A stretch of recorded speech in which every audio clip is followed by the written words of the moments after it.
Don't believe everything you think. I love that. There's a lot of things we think that aren't working for us. So it's being able to challenge that.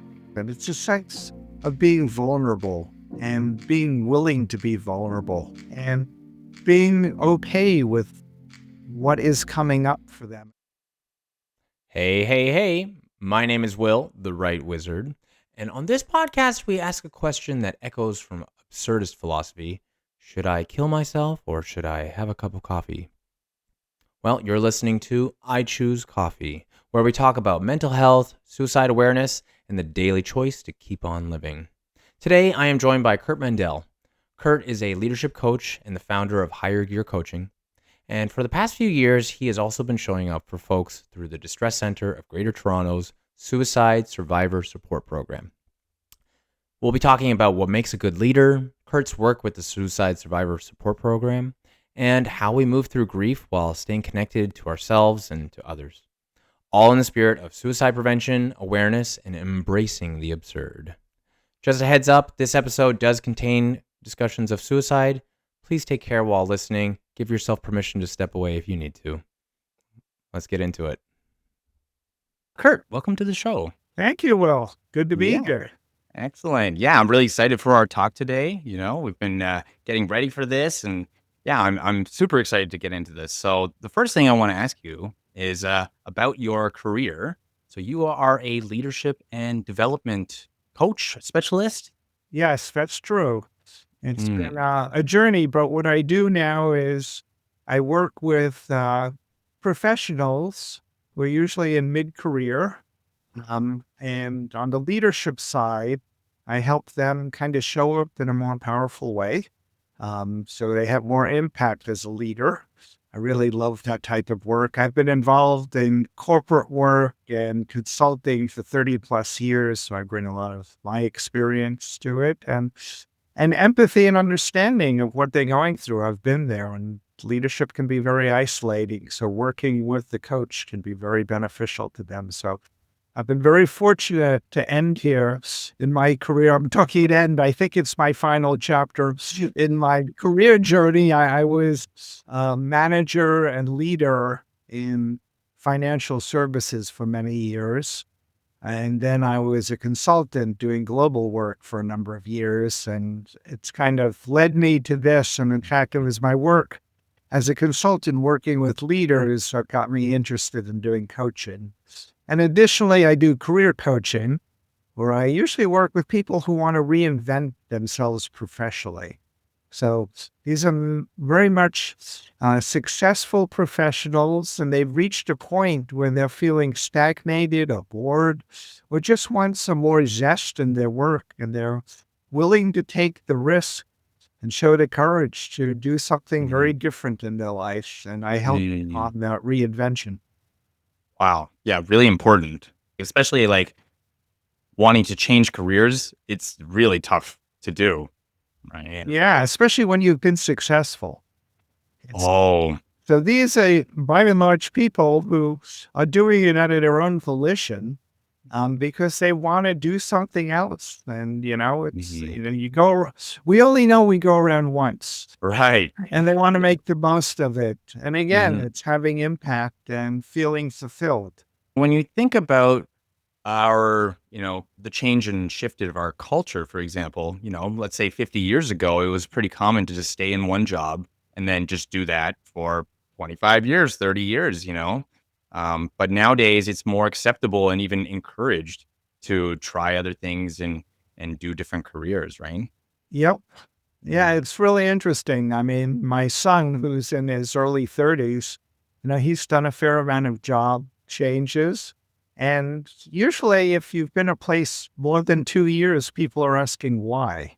Right. And when I was there, like if you stayed under 5 years, maybe even 10, people asked why. So you're right. There's been a real shift in our perspective and expectations about what a career is. Now, you mentioned you're doing, the career development and then the leadership development.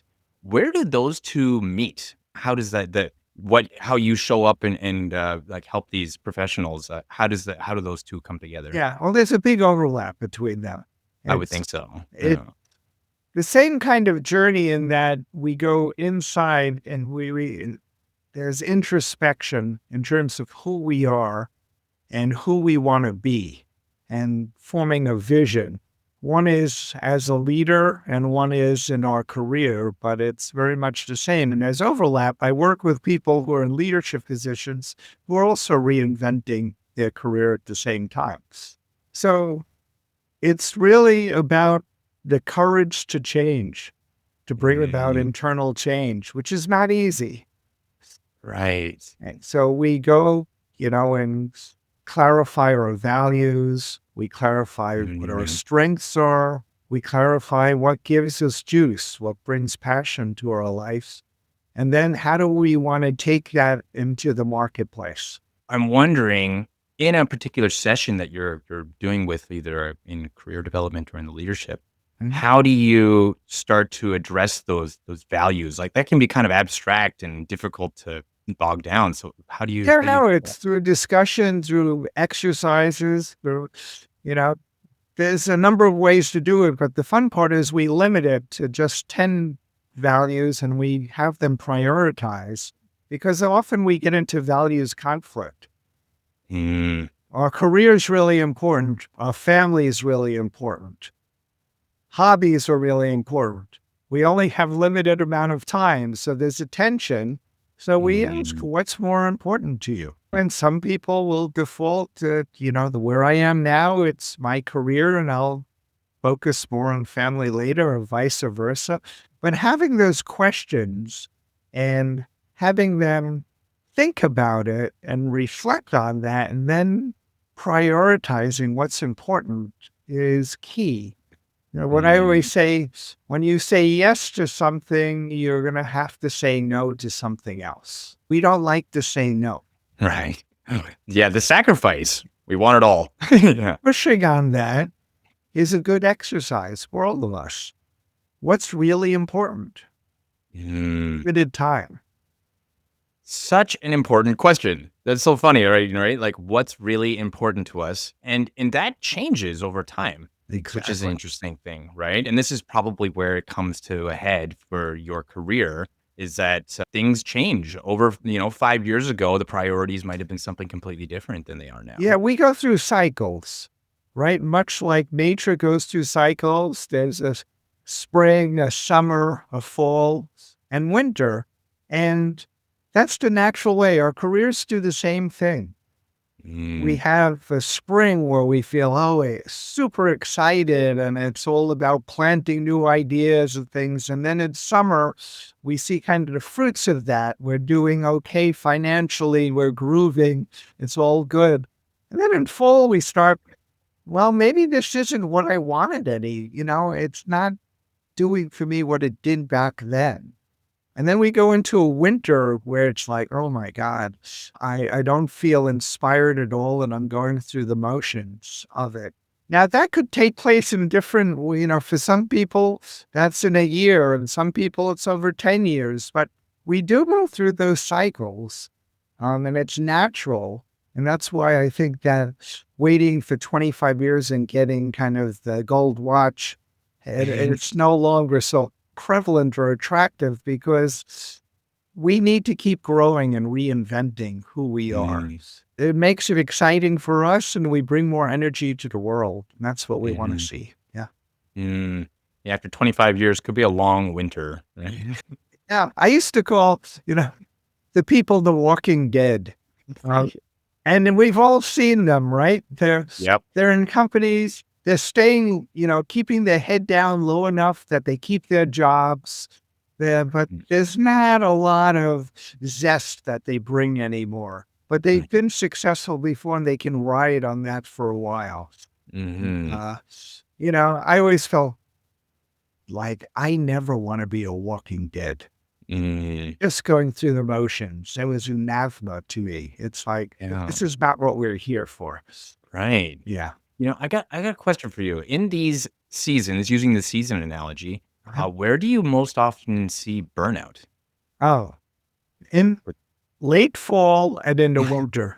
Oh, really? Late fall. It's in the fall when all of a sudden it's kind of like pushing string. We don't have a natural drive anymore, but we're trying to still push through and do the work. But there's not that internal drive anymore. We're no longer stimulated by it. And that's when we're kind of pushing the string is when burnout comes. And that's when I see most of my clients for career. They're in the fall or in the winter. They're not in the spring or in the summer. Right. I never see people then. Yeah. Right. Yeah. It's always at those the dark times, that okay, it's time to make a change. Right. Yeah, and it could be really depressing for people, especially if they don't have a knowledge that we go through these cycles. It could be, what's wrong with me? I was there myself. I was in a job for too long. Everybody was like, you have a corner office, you have good pay, good benefits, work-life balance. Why aren't you happy? What are you doing? What's wrong with you? And it seems like everybody around you seems that's acceptable and they're doing okay with that. So you start really thinking, there's something wrong with me. I should just kind of power through this and be okay and be thankful with what I got. But with me, at least, there was a tug at my soul that was saying, you got to do something else. You're suffocating. If you stay here, you will suffocate. Yeah. So I finally did make a move and took a package, and it was the best thing I ever did because it totally re-energized me. Right. Although it's very scary to get off the cushy job and to go out there and really have no credentials and start establishing who you are again. Right. Probably one of the hardest things to do. It is hard. It is hard. Especially when you have something that's good or that society perceives as good, right? Exactly. This is right. With everyone, like you were saying, that everyone's like, oh, you got to be grateful for what you got. You've got a job and everything's great. And there's that tension, Exactly. So in this leadership development that you've been doing, I'm curious if you've seen any qualities of good leaders that are common across like all of your clients. Like what would you say? For sure. I mean, there's no one archetype that works for everyone. We have to be who we are. So maybe that's the thing. Real great leaders show up authentically. They are who they are, and they are driven by a set of values and a vision of what they want to create. But they don't try to put on a mask. They don't try to come across as a leader. They are usually people who are comfortable in their own skin and are really driven to support those who work for them. So there's a lot of focus on bringing out the best in those who work with them, for them.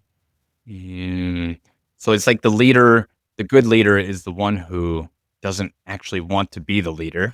Yeah, it's not driven by ego. It's driven more by a sense of purpose and the change they want to make and supporting others. So the good leaders I see usually take their greatest satisfaction into growing the people who report to them or work with them. And they are an inspiration for others. Another common thing is they're courageous in terms of saying things that may not be popular, but made to be said.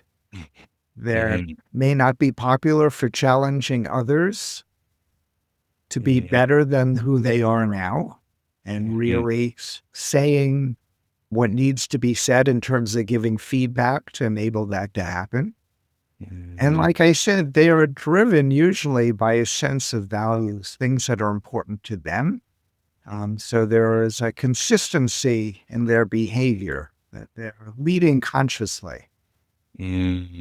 Yeah, leading consciously, authentically, with the courage to be disliked. That sounds like difficult to do, definitely. Yeah, Colin Powell, who was a general in the United States and actually became Secretary of State, says you can't be a leader unless you're willing to be an asshole.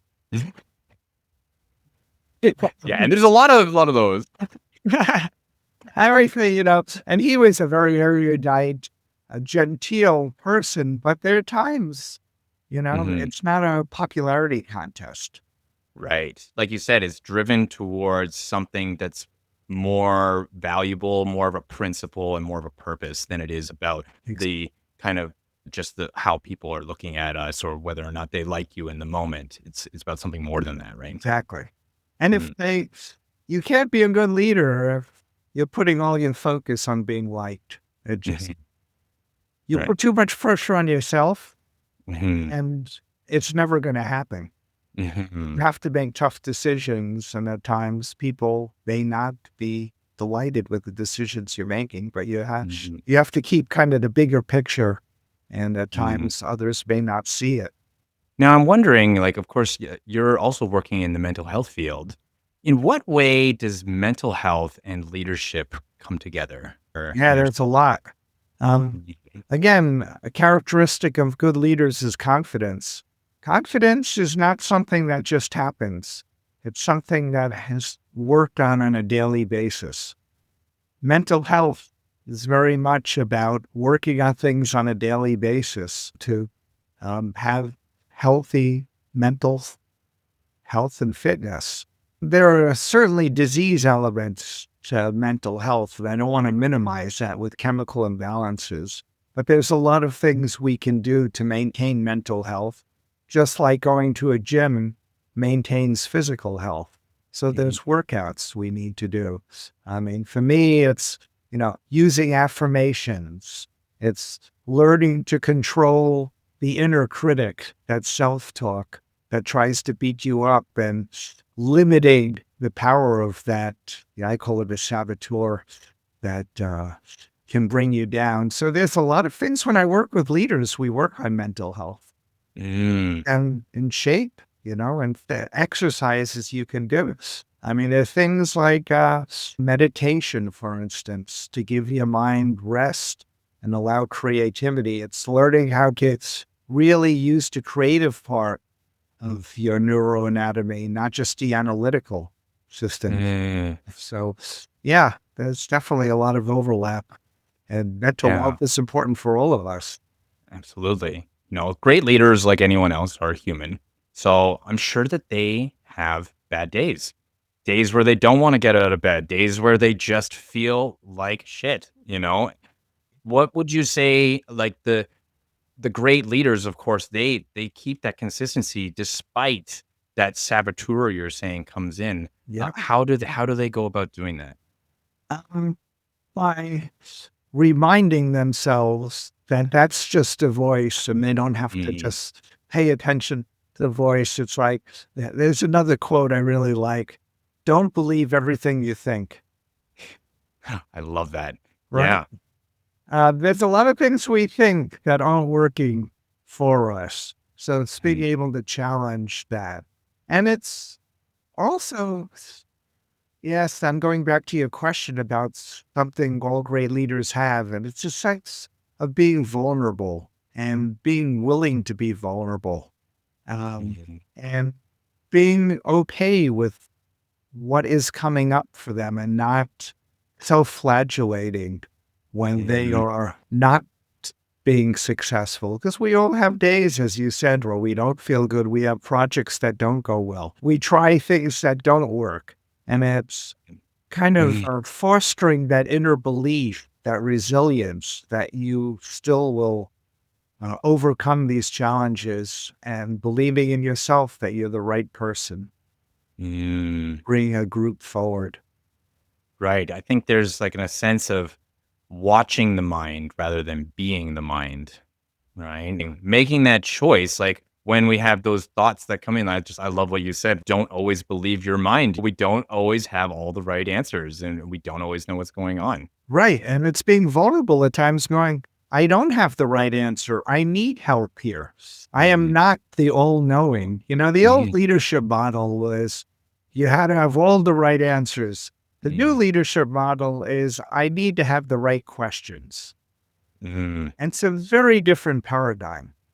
Absolutely. And it takes the pressure off of you too. It's like, I don't need to know everything. And the world's way too complex systems are way too complex now to know everything, but I can ask questions and learn.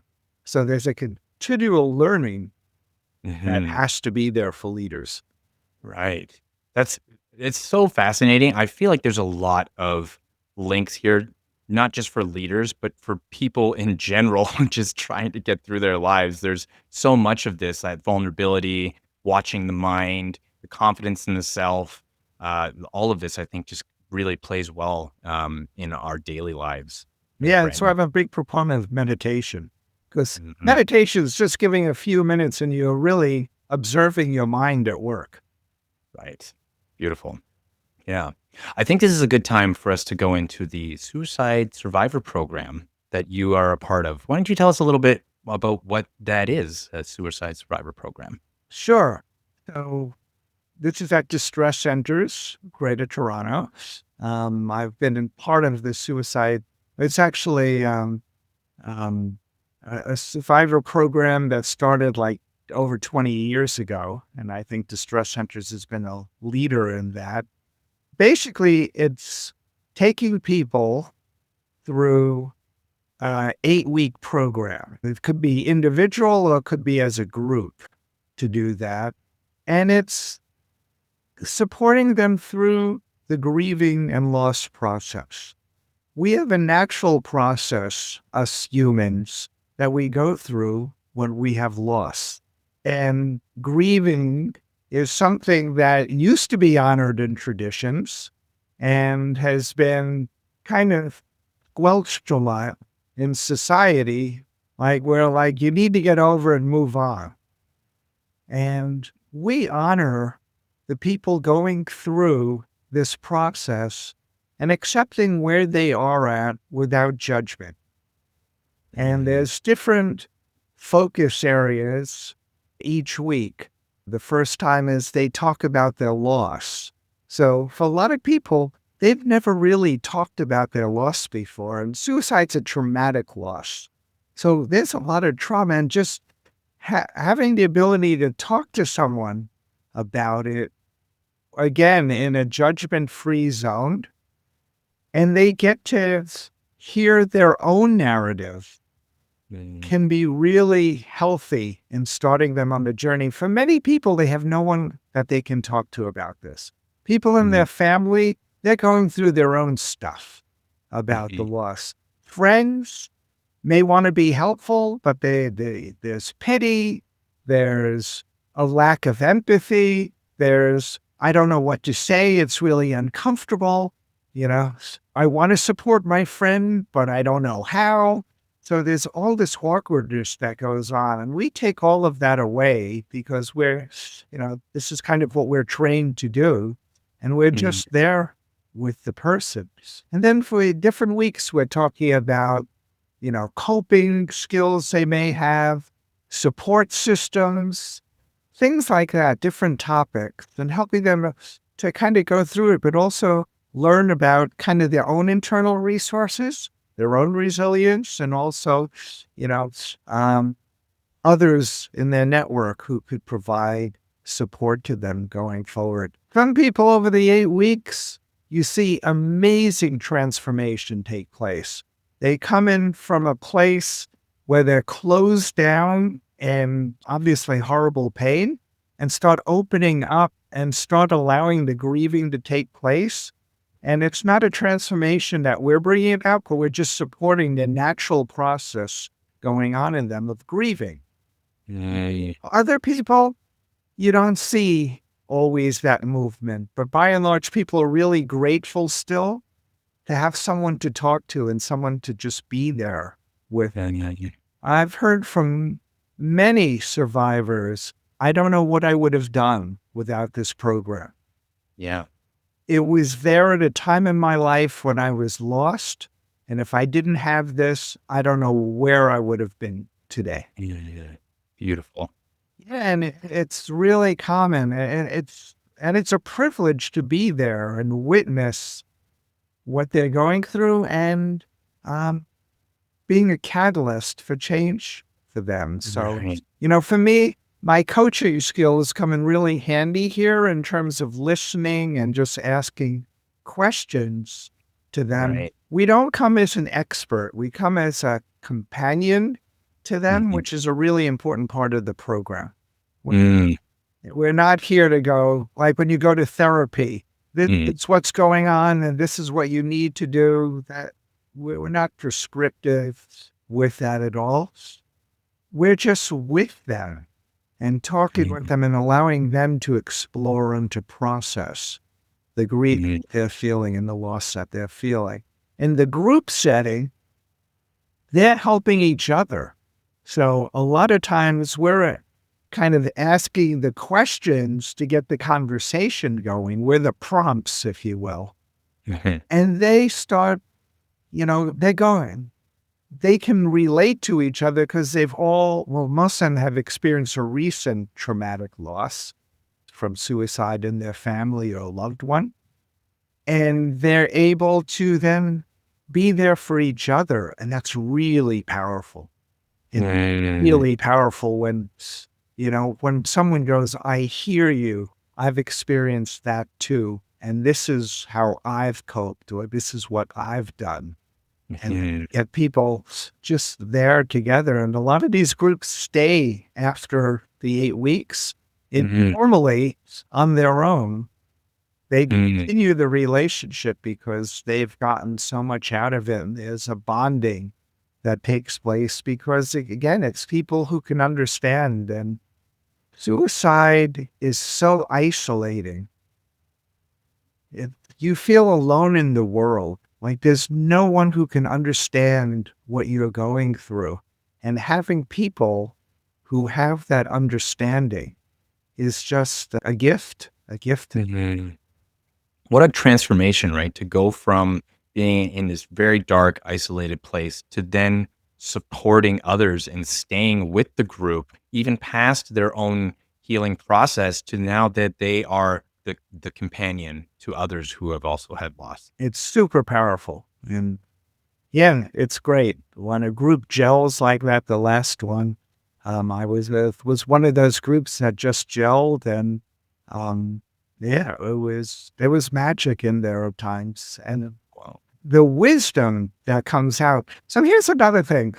Mm, Suicide surviving is horrible, right? The fact that they're in this group is a horrible thing, right? This is a group nobody wants to be in. No. right. Let's be honest with that. But they're going through a transformation. And so many times they end up, if they allow the grieving to take place and go through the whole thing, in a very different place than when they started. They often are more compassionate, more empathetic for others, more accepting of themselves.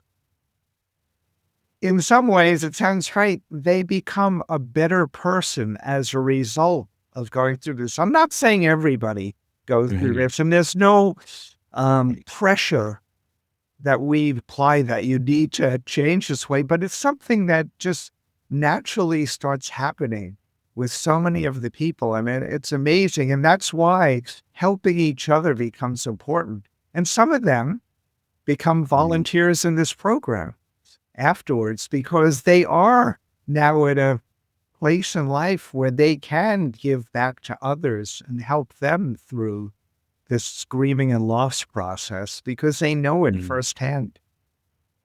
Yeah, you mentioned at the beginning of our conversation here about the importance of the narrative and them telling their story and how they have seen that. Can you just expand a little bit on how that has an impact on people who have suffered suicide loss? Yeah. So we live our stories.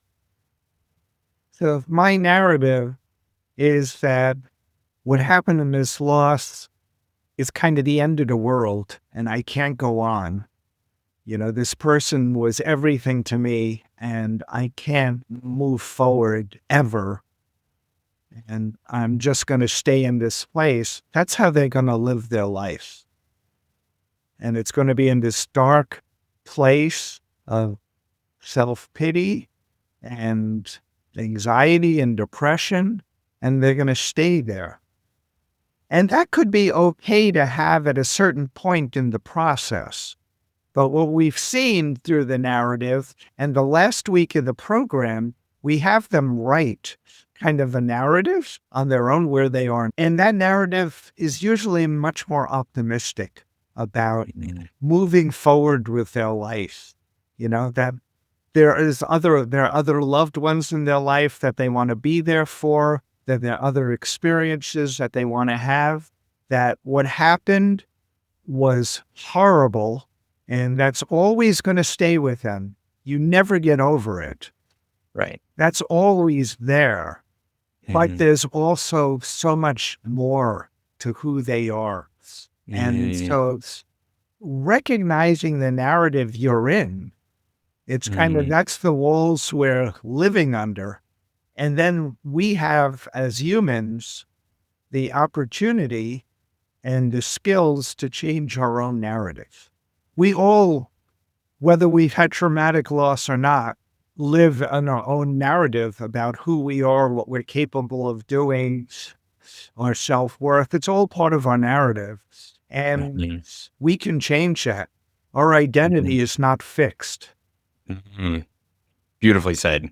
I think also this is why being part of the group and the program is so important. When you've experienced that kind of traumatic loss, you feel isolated and you feel like there's no way that things are going to get better, just like you were saying. But when you see others who have experienced something of the similar nature and how they are thriving and growing and now supporting others, that must be just showing that there is another story. There's another way. Yeah.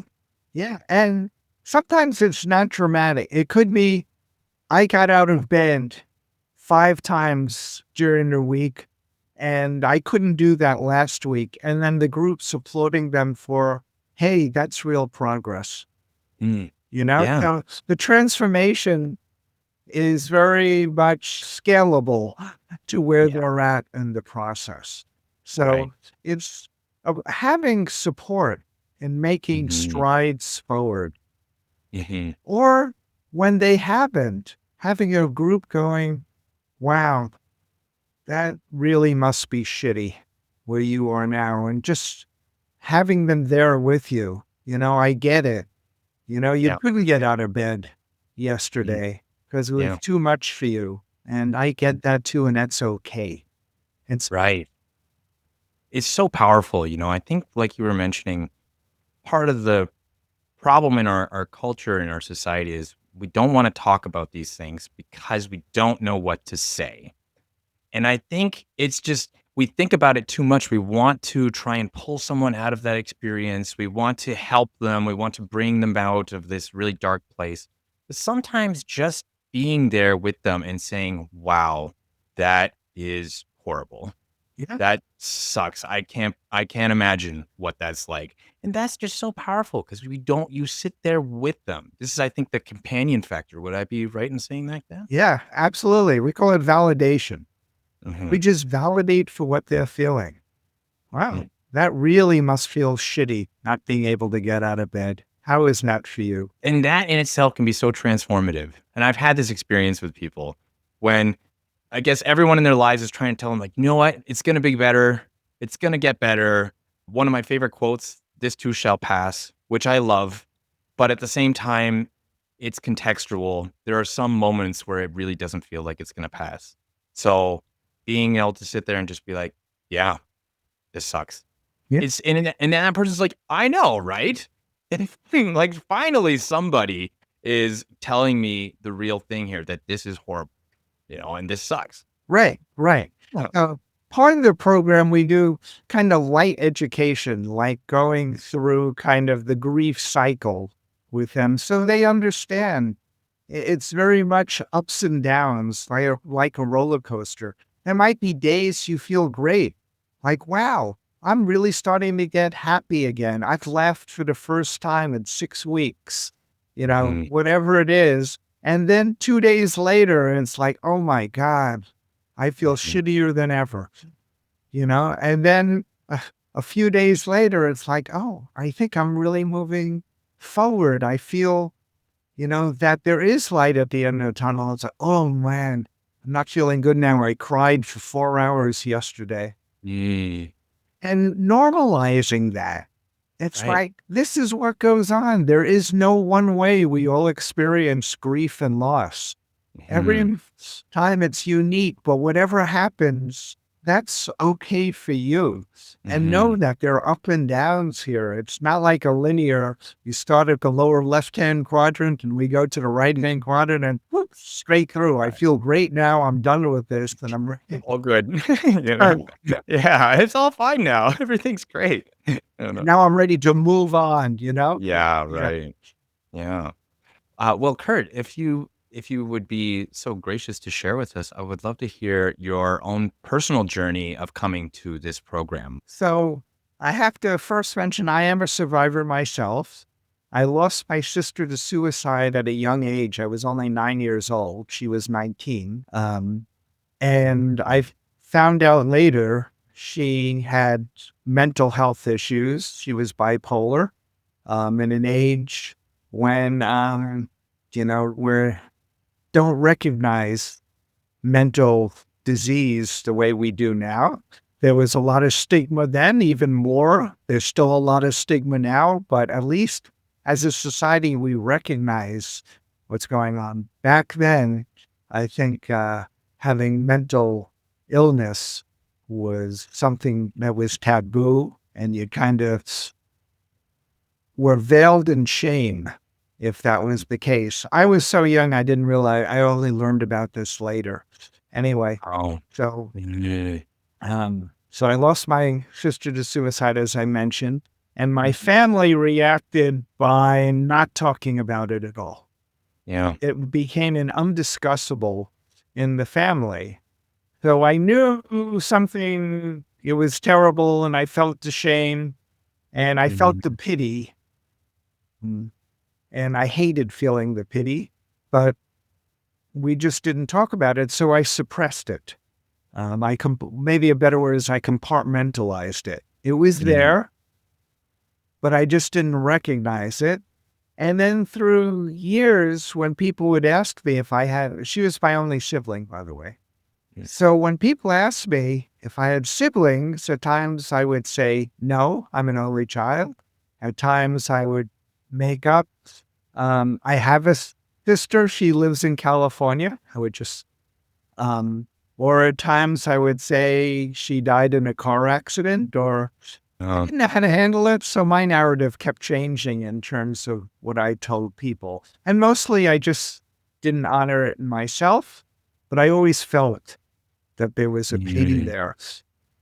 When I was older, I finally had conversations with my mother about it. My father had already passed by this point, and she kind of filled me in a little bit. But yeah, she told me she wanted to bring us to therapy, and my father refused.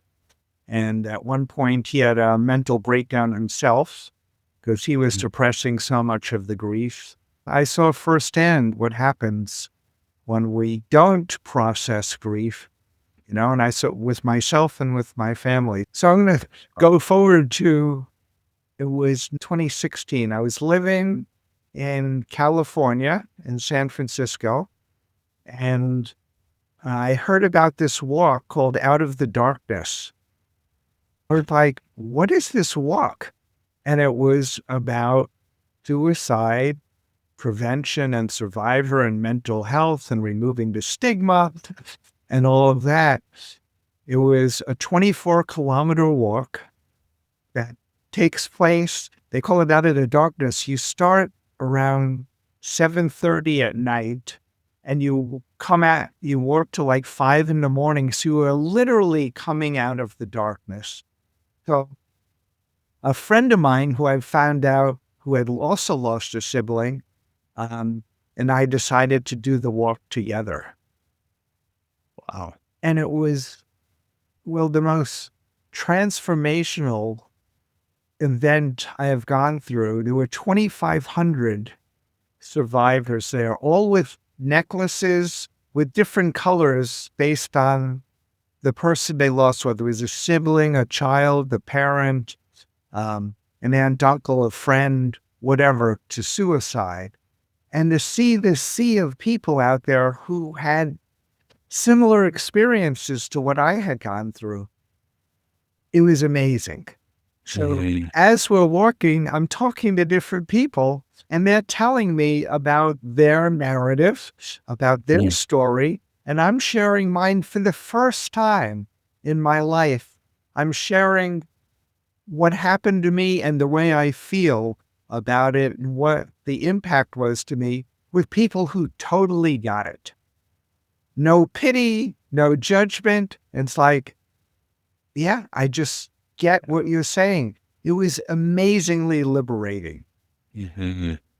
Incredible. Incredible. And as you walk in after this long, long walk, and you're walking all through the city at night, it was amazing.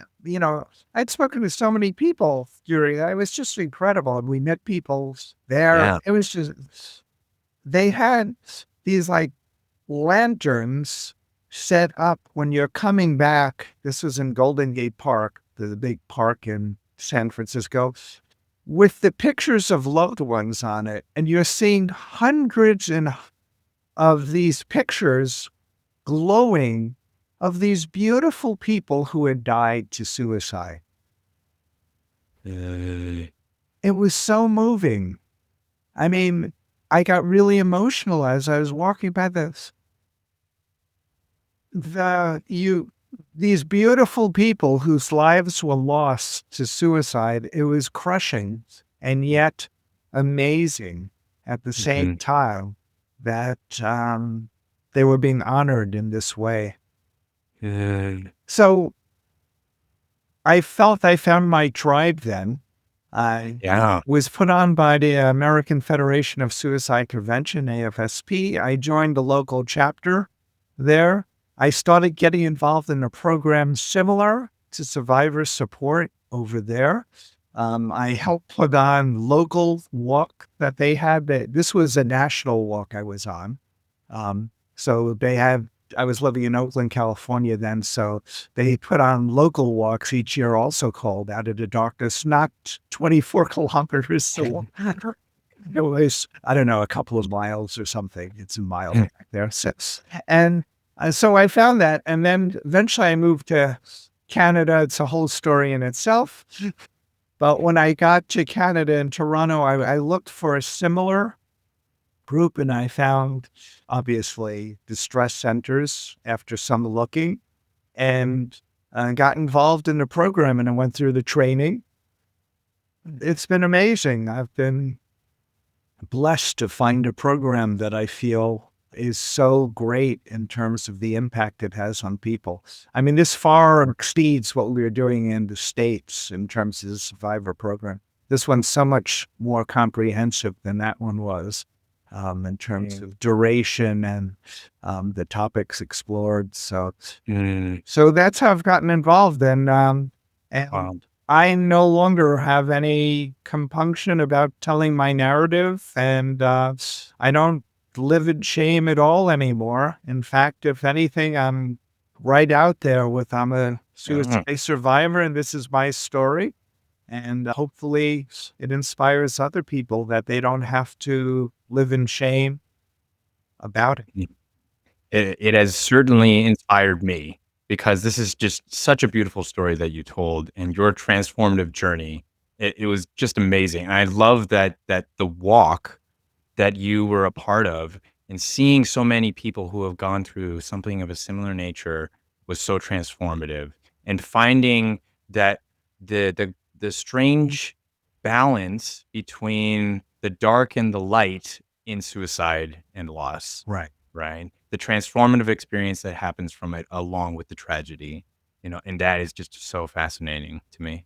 Yeah, and that's why I'm obviously so motivated about the Walk to End Suicide that we do in Toronto, to bring people out, to end the stigma of mental illness, to end the stigma of suicide, and do what we can to prevent it, and to be in a group that gets it. That's why it's so important that we do this walk. I hope people experience what I did and feel like, oh, I found a tribe now. And I can be okay with myself, and I don't have to live in this cloud, this stigma anymore. Stigma is something that prevents us from healing. It prevents us from getting help. It prevents us from being honest with ourselves. Prevents us being vulnerable with others. So it hurts relationships. So I do think this walk is one facet of how to remove stigma and change the norms in society and the way we look at traumatic loss. Yeah. Absolutely. And that's actually how you and I met, was on the Walk to End Suicide Committee, which I was a part of this year. And I wasn't able to join last year as I was out of country. But now the event happening on September 6th, I'm going to be a part of it. I'm so excited to be a part of it. I'm just wondering, what's your role in the committee and on the board right now? Yeah. Well, with the committee, I am the board representative, so I'm on the board of directors of distress centers. I just recently joined the board there.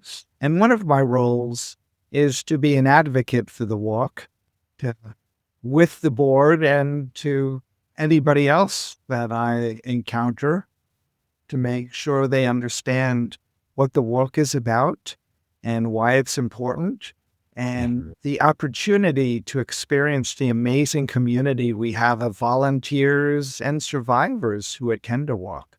It's, I get to see people I've worked with virtually in person.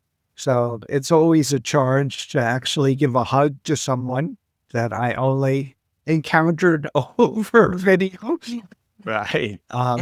And just there's a great vibe there, and it's all for a good cause. And they have one of the things I really appreciate on the walk is they have high school volunteers holding placards and being volunteers and supporting the community there. And, it gives me great hope and optimism when you see young people supporting this kind of endeavor to, again, end the stigma that's surrounding so much with suicide.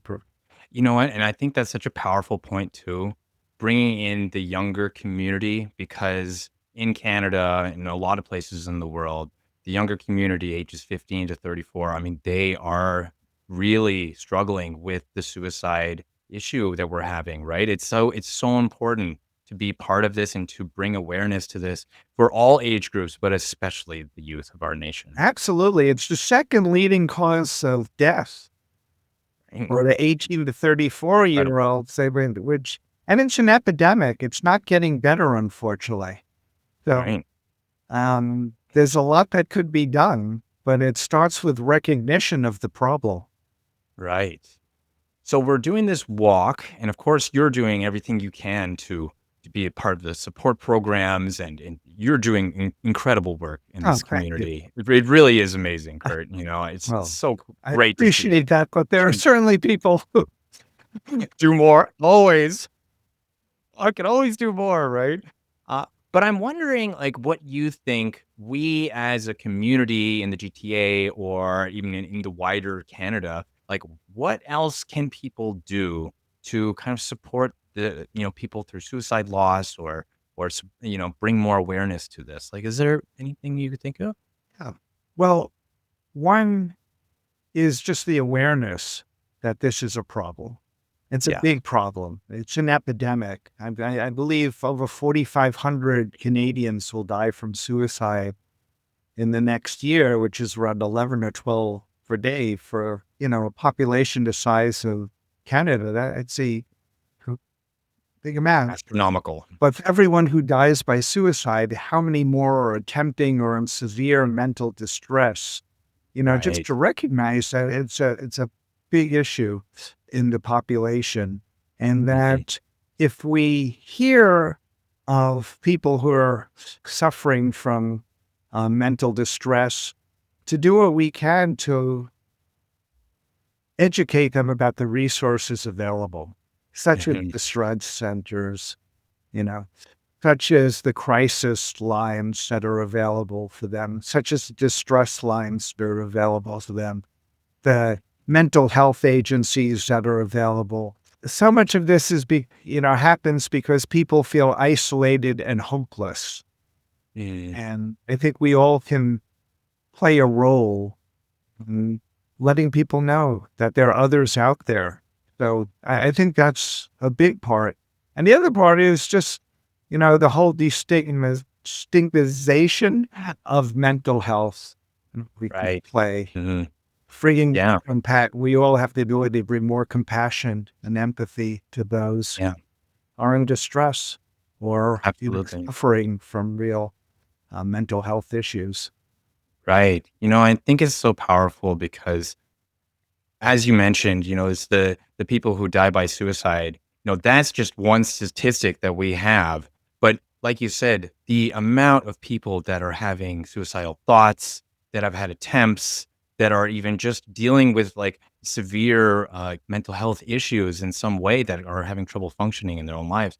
Those are the numbers we're not seeing. Right. Right. We don't have those statistics, but they are there. They are through everyone. And I don't, at this point, through my kind of awareness of this problem, I have not seen anyone who is not susceptible to this. We are all, at any point could reach that level of some very despairing thoughts. Mental health is very tenuous. That's why I Mm. said earlier, and we all have to work every day to safeguard our own, but also recognize that, some people have, physical issues that are causing the mental issue with chemical imbalances and such, or addiction issues, Mhm. or traumatic things that happen in their life that, Mhm. that they just, they're overwhelmed and Mhm. can't cope with it. And, yeah, I think it's really, really important to educate and make aware that there are Mhm. resources out there and support. Mhm. Absolutely. And Kurt, I think, yeah, like I said before, I'm just going to sing your praises again. I think you're doing everything you can and doing such a great job Well, doing that, bringing the awareness and coming on with me today and talking so real and authentically about what you've been doing and what you're continuing to do. So I really appreciate you being here with me today. my pleasure. Yeah. Thank you for the kind words. Kurt, thank you so much for everything. You're most welcome. Well,